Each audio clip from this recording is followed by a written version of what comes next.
இந்த commercial எலிமெண்ட்ஸ்லாம் miss ஆகாமல் ஒரு படம் பண்ணணும்னு நினச்சிருக்கேன். அது வந்து இந்த படத்தில் சொல்லலாம்.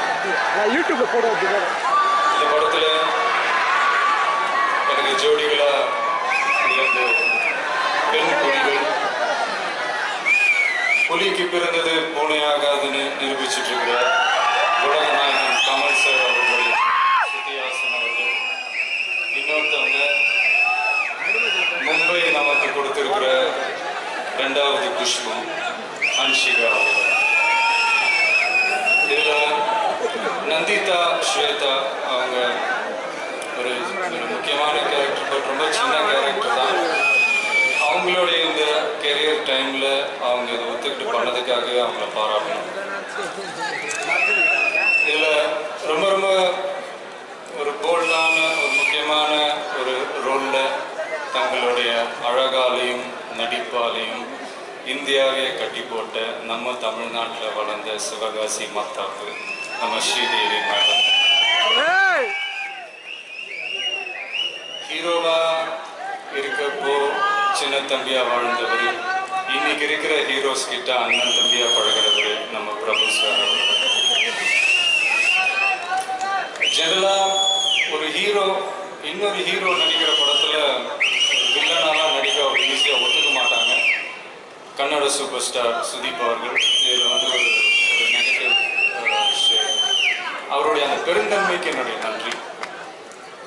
தம்பிராமையா சார், சத்யன், ரோபோ சங்கர், இமான் அண்ணாச்சி, வித்யுலேகா, இந்த மாதிரி ஒரு நட்சத்திர பட்டாளம் சொல்லிட்டே போகலாம். 23ஆம் புலிகேசி படத்தில் நம்ம எல்லாரையும் ரசிக்க வச்ச, சிரிக்க வச்ச சிம்புதேவன் அவர்கள் இதில் வந்து எல்லாம் கலந்து ஒரு புது முயற்சியை கையாண்டிருக்காங்க. எல்லா படத்துக்கும் சொல்கிறது தான் புது முயற்சின்னு, பட் இந்த படம் உண்மையிலேயே ஒரு புது முயற்சி தான். மும்பையிலேயே ரொம்ப முக்கியமான கேமராமேன்கள் ஒருத்தர் நம்ம நட்டி சார், நட்ராஜ். ஹீரோவா சதுரங்க வேட்டை ஆடினாரு. இதில் கேமரா மூலமா புலி வேட்டை ஆடி இருக்காரு. அடுத்த ஒருத்தரை பற்றி நான் சொல்லி ஆகணும். ஜென்ரலாக அவரை நான் ஸ்டேஜில் பார்த்தோன்னா ஒரு பிரமிப்போடையே பார்ப்பேன். எப்படி இவ்வளோ ஈஸியாக இவ்வளோ எனர்ஜெட்டிக்காக ஒருத்தரால் இருக்க முடியும் அப்படின்ட்டு. ஜென்ரலாக தாரத்தை போட்டாலும் அடிச்சு புளியை ஓட வைப்பாங்கன்னு கேள்விப்பட்டிருக்கேன். இவர் ஆட வச்சிருக்காரு. அவர் தான் வந்து இந்த ஃபங்க்ஷனுடைய hero, rock star Devi Sri Prasad. நீ பிறந்த நாள் வேற, ஹாப்பி பர்த்டே தேவி.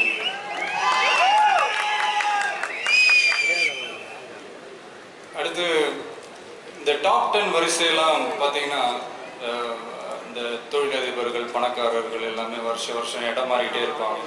வந்த நாள்லேருந்து இந்த நாள் வரைக்கும் அந்த முதல் இடத்தை அப்படியே தக்க வச்சுட்டு இருக்கிற நம்மளுடைய கவிஞர் வைரமுத்து சார் அவர்கள். அந்த படமும் அதை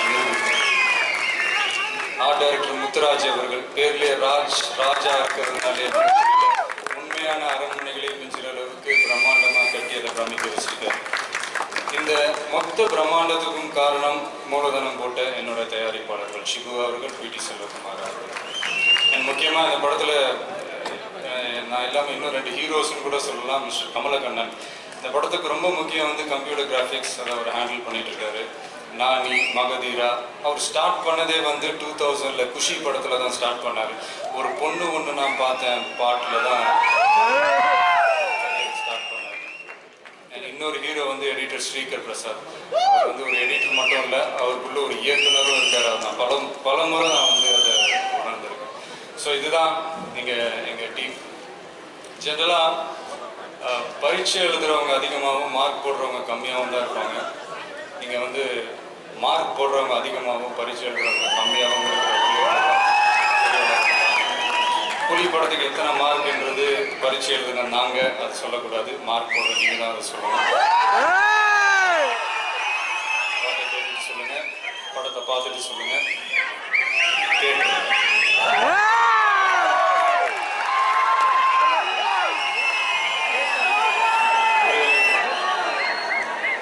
ப்ரொடியூசர் வந்து கடனை உடனே வாங்கி பணத்தை போடுறாரு.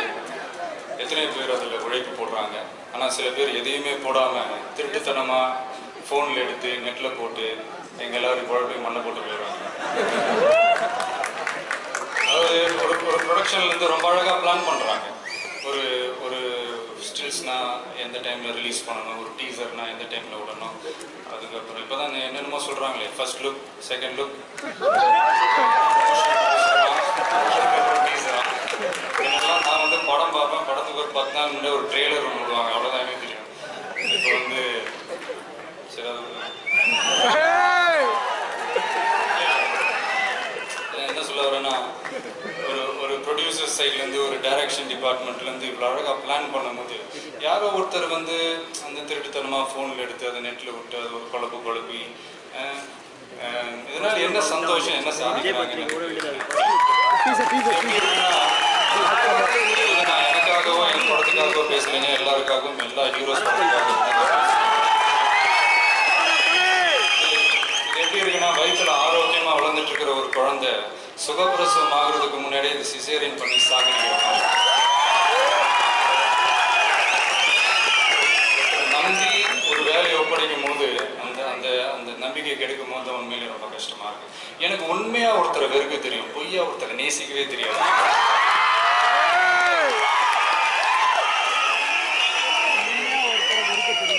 நமக்கு பின்னாடி பேசுறது பத்திலாம் நம்ம கவலைப்படவே கூடாதுங்க.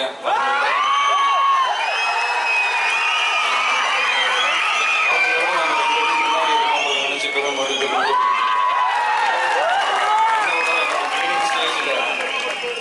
என்னுடைய பிகினிங் ஸ்டேஜில் என்னை பற்றி வந்த கமெண்ட்ஸ், விமர்சனங்கள் இதெல்லாம் வந்து மறைக்கிறதுக்கு ஒன்றும் இல்லை, உங்க எல்லாருக்குமே தெரிஞ்ச விஷயம்தான். அதெல்லாம் வந்து ஒரு ஒரு பெரிய டிஸ்கரேஜ்மெண்ட்டாக நான் எடுத்திருந்தேன். இன்னைக்கு உங்கள் முன்னாடி ஒரு விஷயம்லாம் நான் வந்து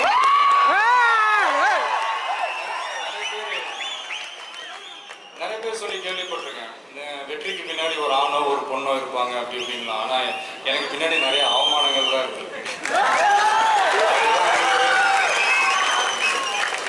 எப்படி சொல்லணும்னா, என்னை நானே ஒரு வேகப்படுத்திக்கிற ஒரு மெஷினாவோ ஒரு பெட்ரோலை எடுத்துக்கிட்டேனே தவிர எரிக்கிற நெருப்பாக நான் அதை எடுத்துக்கல. ஒரு சின்ன விஷயம், கேள்விப்பட்ட விஷயம்தான். சின்ன வயசுல இருக்கும் போது அவர் கூட இருந்தவங்க, கூட படித்தவங்க எல்லாருமே அவரை பற்றி ஏதாவது ஒரு குறை சொல்லிக்கிட்டு, குறையை சுட்டி காட்டிக்கிட்டு இப்படியே இருப்பாங்களாம். அவரும் வந்து அந்த குறையை வந்து சரி பண்ணிக்கிட்டே இருப்பாங்க.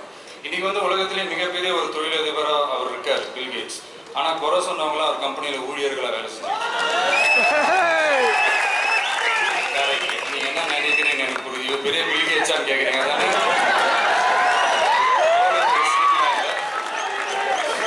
கேள்விப்பட்ட விஷயம் சும்மா ஒரு ஃப்ளோவில் இந்த குட்டிக்காத மாதிரி வந்துருச்சு,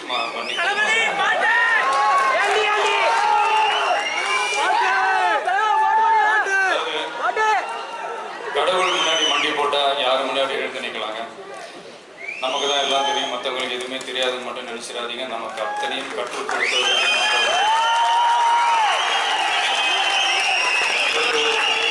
ஒரு சின்ன விஷயம்தான், ரொம்ப அவையா போய் பேசுறான்னு நினைக்கிறாங்க. அதாவது இன்னைக்கு இருக்கிற யங்ஸ்டர்ஸ் மத்தியில் அந்த நாட்டுப்பற்றுலாம் அவ்வளோ இல்லை அப்படின்ற ஒரு சின்ன குற்றச்சாட்டு இருக்காங்க. பெருசாக ஒத்துக்க மாட்டேன். இந்த கிரிக்கெட் மேட்ச்லாம் நடக்கும்போது நம்ம பார்க்குறோம், அதுவும் இந்தியா பாகிஸ்தான் மேட்ச், நான் சொல்லவே தேவையில்லை.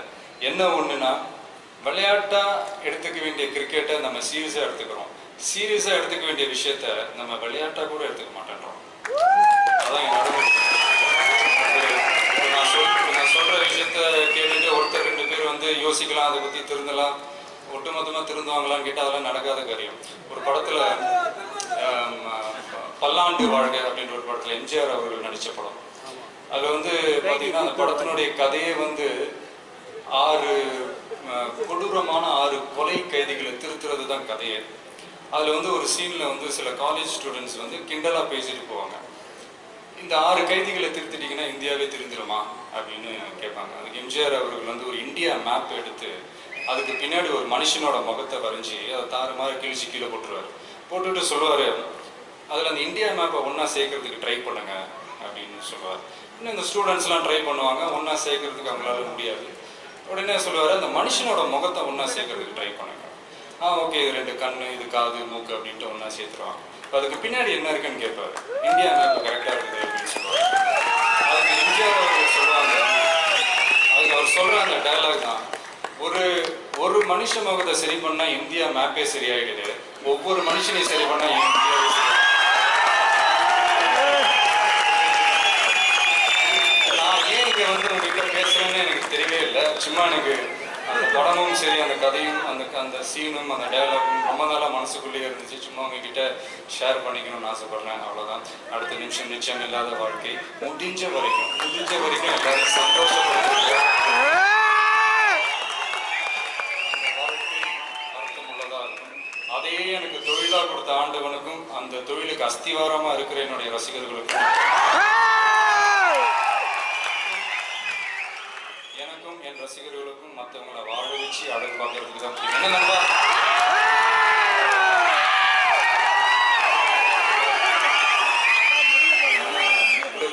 சிட்டியில கூட இல்லை, மாதிரி வரைக்கும்